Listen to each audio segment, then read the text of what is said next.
Britain's monarch is many things. She's strong, she's sensible, and at times she's even stoic. Buckingham Palace has announced the death of Her Majesty Queen Elizabeth II. 8 सितंबर 2022 को UK की queen and the longest serving monarch queen Elizabeth II का निधन हो गया और वो 96 साल की थी। लेकिन एक हिप हॉप चैनल में हम क्यों बात कर रहे हैं यूके की लेट क्वीन के बारे में? यस, जैसे कि आप लोगों ने थंबनेल और टाइटल में देखा, the Snoop Dogg connection. Snoop Dogg hip hop में एक अंकल फिगर है और बहुत सारे यंग रैपर्स के लिए वो एक इंस्पिरेशन भी है। और जो लोग ओल्ड स्कूल म्यूजिक ज्यादा प्रेफर करते हैं सुनने के लिए, उन्हें पता है snoop is a classic artist. Tupac से लेके इवन बॉलीवुड तक अगर किसी आर्टिस्ट ने काम किया है तो वो है स्नूप डॉग। और एक जमाने में यानी 1992 से लेके 96 तक जो दौर था, यानी टूपाक और बिगी के जस्ट पहले का टाइम, उस समय सबसे बड़े रैपर स्नूप ही थे। लेकिन इतने प्राइम में रहने वाले आर्टिस्ट को ऐसी क्या दिक्कत आई और क्यों क्वीन को उनके बचाव में आना पड़ा, आज इस वीडियो में हम जानेंगे। और ये काफी इंटरेस्टिंग स्टोरी है। वैसे हम में से कुछ लोगों को लग रहा होगा कि स्नूप चाचा कहीं माल फूकते हुए पकड़ा गए होंगे या फिर वो एक क्रिप गैंग मेंबर है इसलिए कोई केस हुआ होगा। तो ऐसा नहीं है। इस कहानी में स्नूप और क्वीन के अलावा Death Row Records, Suge Knight, bodyguard और इवन ब्लड गैंग भी इंक्लूडेड है। तो क्या हालचाल है भाई लोग, सेक्टर एक्स में आपका स्वागत है। आज हम जानेंगे the story of queen Elizabeth and Snoop Dogg. Channel पे नए हो तो सब्सक्राइब करना है ऐसे और इंटरेस्टिंग वीडियोस के लिए। और अपना वीडियो 3 सेक्शन में डिवाइड होगा। पहले तो स्नूप और क्वीन की कहानी होगी, देन कुछ इंटरनेशनल हिप हॉप के अपडेट्स दूंगा और लास्ट में कुछ अंडरग्राउंड आर्टिस्ट को शाउट आउट मिलेगा। अगर आप भी हिप हॉप सुनते हो या आर्टिस्ट हो शाउट आउट के लिए तो हमसे इंस्टाग्राम पे जरूर जुड़ना। इसी के साथ चैनल का इंट्रो करते हैं रोल और शुरू करते हैं आज का exciting episode about the queen and snoop DOGG। Sector X Entertainment.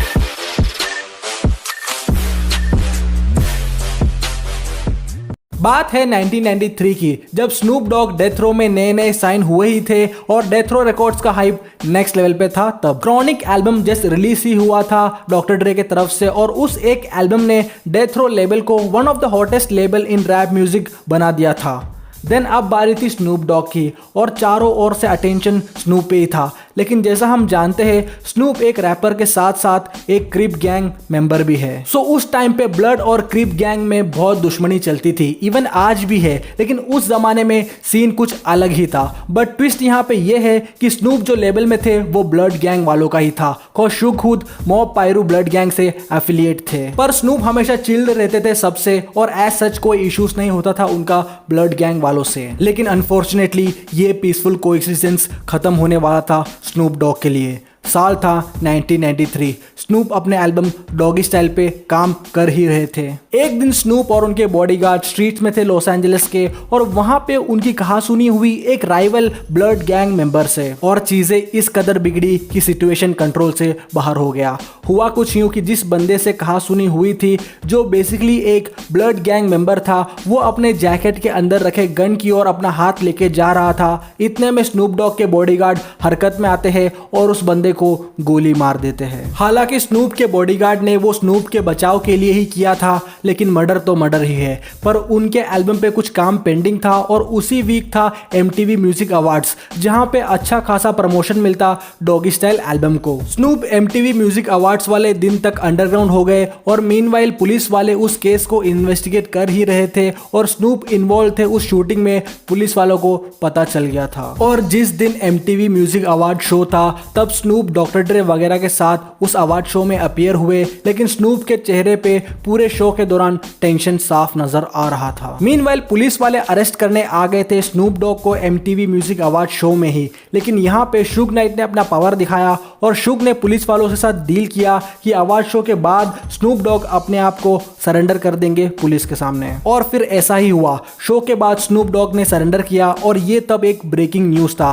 Channel वाले तो इस न्यूज़ को सेलिब्रेट करने लग गए थे, बिकॉज तब ऑलमोस्ट लोग गैंगस्टर रैप के खिलाफ ही थे यूएस में। लेकिन शुग नाइट यहाँ अपना वर्चस्व दिखाते हैं और तुरंत स्नूप को बेल पे निकालते हैं $1 मिलियन देके। और सब हैरान थे कि स्नूप जस्ट मर्डर केस में अरेस्ट हुए ही है और फौरन वो बेल पे निकले। एंड तब तो स्नूप का ही दौर था एंड टूपाक बिगी उसके कुछ सालों बाद सीन में ब्रेकआउट किए थे। मींस सबसे पहले NWA, देन आइस क्यूब, फिर नेक्स्ट ईयर डॉक्टर ड्रे, उसके बाद स्नूप डॉग। ये थे टाइमलाइन के हिसाब से ब्लोन अप रैपर्स। वेल, शुग का दाव स्नूप पे सही लगा बेल पे निकलवाने का, क्योंकि doggy style album super hit साबित हुआ और स्नूप इंटरनेशनल स्टार बन गए थे। लेकिन वो केस अभी भी चल रहा था कोर्ट में। बट इन सब के बावजूद स्नूप शोज वगैरह कर रहे थे और इवन वो इंटरनेशनली भी शोज कर रहे थे। एंड हेंस यही एक टर्निंग पॉइंट था जहां पे स्नूप की लाइफ में कुछ ऐसा होता है जो रेयरली किसी रैप आर्टिस्ट के लाइफ में होता है। स्नूप शो करने गए थे यूके में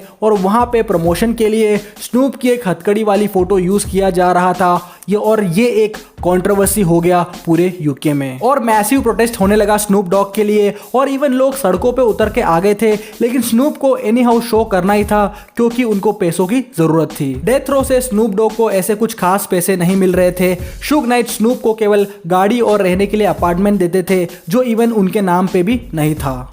When I was on Death Row Records, we made a lot of fucking money, but Suge Knight controlled it all.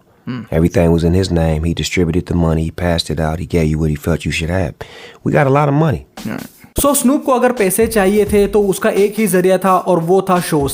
Shows से जो पैसे आते थे वही था स्नूप का मेन सोर्स ऑफ इनकम। लेकिन यूके में तो अलग ही बवाल खड़ा हो गया था और हद तो तब हो गई जब यूके के एक मेन अखबार के फ्रंट पेज में स्नूप के लिए ये लिखा था कि kick this evil bastard out, means इसको लात मार के बाहर निकालो इस देश से। और इतिहास में किसी भी रैपर के बारे में अखबार में आने वाला सबसे बेकार हेडलाइन था ये। मींस एक मेन स्ट्रीम हेट मिल रहा था स्नूप डॉग को, बट स्नूप भी क्या ही करते, शो तो करना ही था क्योंकि जो केस वगैरह चल रहा था उन पे उसके लिए पैसे चाहिए थे। बट यूके में हर तरफ यही ट्रिप था कि स्नूप को बैन करो। लेकिन फिर कुछ ऐसा चमत्कार हुआ जो आज तक किसी भी रैपर के लिए नहीं हुआ है और ना कभी होगा। स्नूप के फेवर में आई वहां की रानी क्वीन एलिजाबेथ और उन्होंने ये बयान दिया कि इस व्यक्ति ने हमारे देश में कुछ गलत नहीं किया है, सो ऐसे हम हमारे देश में आए हुए मेहमान को बुरा ट्रीट नहीं कर सकते। और ये एक ब्रेक थ्रू मूवमेंट बना स्नूप के लिए और स्नूप सक्सेसफुली शो कर पाए यूके में।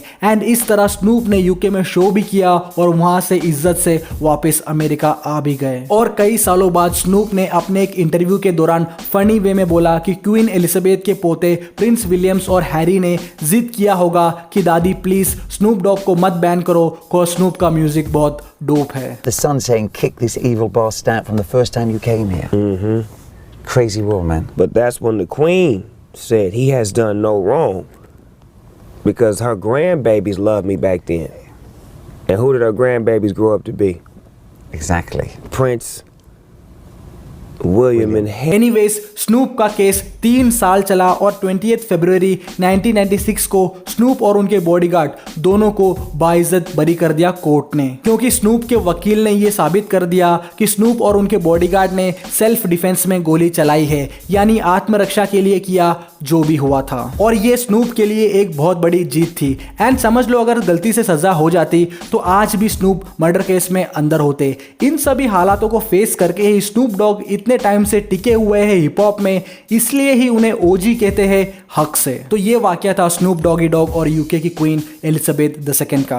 क्वीन की डेथ पे स्नूप ने शोक जताया है और उनके दिल में हमेशा उनके लिए रेस्पेक्ट रहेगा, बिकॉज़ जब कोई नहीं था उनके फेवर में तो सिर्फ क्वीन ही थी। तो ये था भाई लोग स्नूप डॉग और क्वीन एलिजाबेथ की स्टोरी। अब मैं जल्दी से आपको कुछ इंटरनेशनल हिप हॉप के अपडेट्स दे देता हूं। PNB रॉक की जो हत्या हुई है लूटपाट के दौरान, उसमें पुलिस ने इन्वेस्टिगेशन चालू कर दिया है और मेनली हर ज्वेलरी शॉप्स में वो पूछताछ कर रहे हैं। हो सकता है कि किलर्स ने ज्वेलरी बेची हो या फिर बेचने के चांसेस हो। Anyways, rest in peace PNB rock. Chief Keefe का जो लेजेंडरी गाना है लव सोसा, वो 4 टाइम्स प्लैटिनम पे पहुंच चुका है और मेट्रो बूमिन का नया एल्बम ऑलमोस्ट कंप्लीट हो गया है और रिसेंटली उन्होंने एक पिक शेयर किया हुआ है जिसमें वो मैन्युअली ऑडियो मिक्स करते हुए नजर आ रहे हैं और mixing in progress do not touch का बोर्ड भी लगा रखा है मिक्सर पे ताकि कोई कुछ छेड़ ना दे स्टूडियो में। वेल इसका मतलब मेट्रो बूमिन कुछ खतरनाक लेके आने वाले हैं जल्द ही। तो अब बारी है शाउट आउट की। तो पहला शाउट आउट जाता है लिल आर्या को, इनका गाना द क्रांति राइड सुनना और भाई को सपोर्ट जरूर करना। फिर है नवाब, इनका गाना